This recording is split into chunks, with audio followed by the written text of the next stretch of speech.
So, Craig, a 3-0 loss here at home against Spennymoor. What's your assessment of the game? Yeah, it's disappointing. We just, I feel like we played at our own game. The last couple of games we've been quite solid. We've been not conceding and looking to stop other teams, and then obviously countering them. And I think that's what just happened to us today. I think when we come home, we get a little bit excited, a little bit expansive, and we're the sort of creators of our own downfall in a sense. But listen, this club and this team has worked so hard over the last month or so just to give themselves have a chance, and including the last 3 games getting 7 points. It's a setback, but it's not gonna make us or break us. It's just gonna make us work harder, to be honest. And we know we've got 6 big games left. Same with everybody in this league. Everybody's beating everybody, and Spennymoor are a good team. I think they've won 7 of the last 8. So it's not like we've come up against a team that we expect or are down there or we should be beating these. They're a respectful team, and they're on a great run of form. And I thought they were excellent today. I thought they nullified us, and I thought they didn't play deserved of the 3 points. But we've just got to learn. We've got to learn from today, and it's, as I said, there's no point in sitting sulking about or wishing we could change it, because we can't. We've got to learn. We've got a week of training now to sort out a few little issues that we feel we could be better at, and then come next week we'll be having a better chat. Of course, this afternoon there was no Jimmy Spence. He was serving his red card suspension from last week. So George Waring slotted in at the top, with Cam Mason also making a return from injury.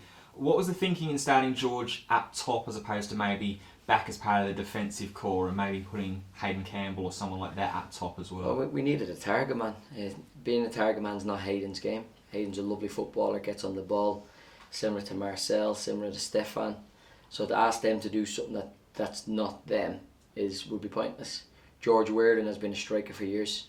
I think this year when we played, I think he scored against Farsley, and then he scored against someone else here, and he up top, and he was a great target man for us, and that's his natural position. I know obviously now he's claimed the centre half spot, but George is naturally a striker, so giving him that spot was an easy decision to try and just give us something to aim for, or use his height in attack when we're crossing the ball in. But listen, George is an honest player, and he'll work his socks off for us if we put him up front or at the back, and he done that, but we never really got going today. We had a few half chances and a few crosses and stuff like that, but never really tested their goalkeeper enough to sort of put a bit of a marker in the match. And as soon as you go 2-0 down, it's an uphill battle, and then obviously the third goal is sort of like the final nail in the coffin for us. It zaps us of everything, and you're just trying to do as much as you can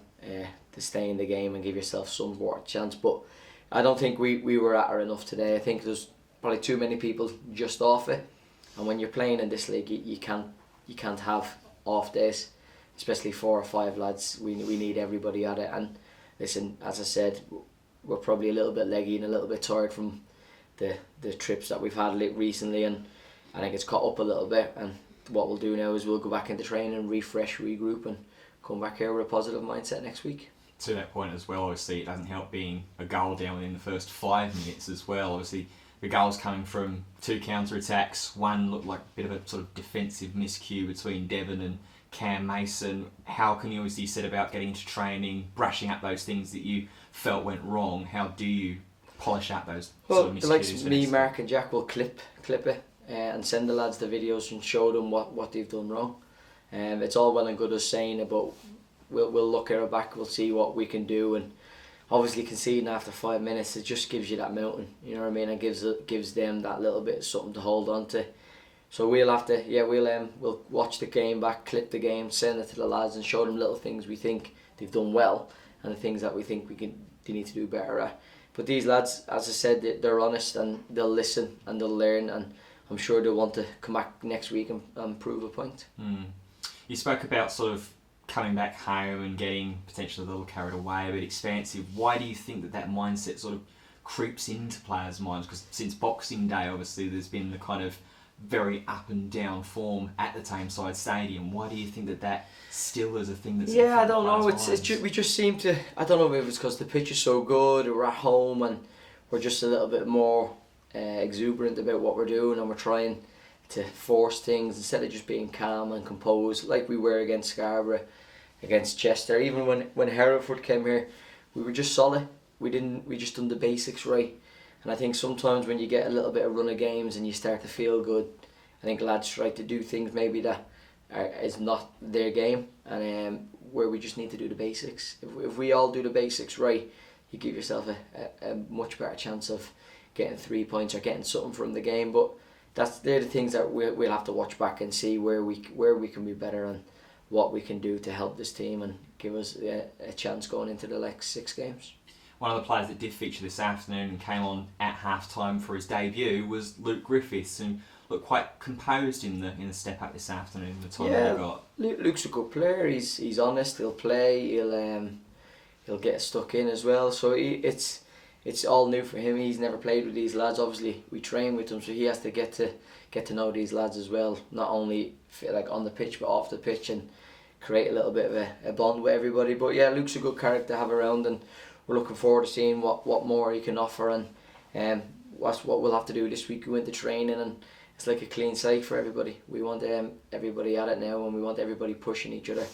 We'll have players coming back now, and it's gonna be a headache for myself and the staff. But it's a good headache when you've got good players coming back, and you've got to pick a team that's going to give you the best possible chance of winning games. And it'll be at home to Banbury as well, who are in a bit of poor form themselves. But like you said earlier, it's in the league that you can't sort of hope for anybody to be an easy game. Yeah, that's the league. You have no right to beat anybody in this league, and it doesn't matter if you're up the top or down the bottom. At any stage you could play anybody, but you've got to have the right attitude, and we've got to make sure we give the lads the correct details going into it. Listen, there's 6 games to go. I think we're a point outside the playoffs. We're in a fantastic position that a lot of people probably wouldn't have thought we would have been in. So we've all got to stay positive. Me, Mark, Jack, Kizzer, Rev, will make sure the lads stay positive. That result now is gone. As much as we'd want to change it, we can't. All we can do is learn, and we'll go in this week, make sure we do the right things, and hopefully next week we can put on a bit of performance to show that we've learned from this week, and we can get the 3 points. Great, thank you for your time. No problem at all.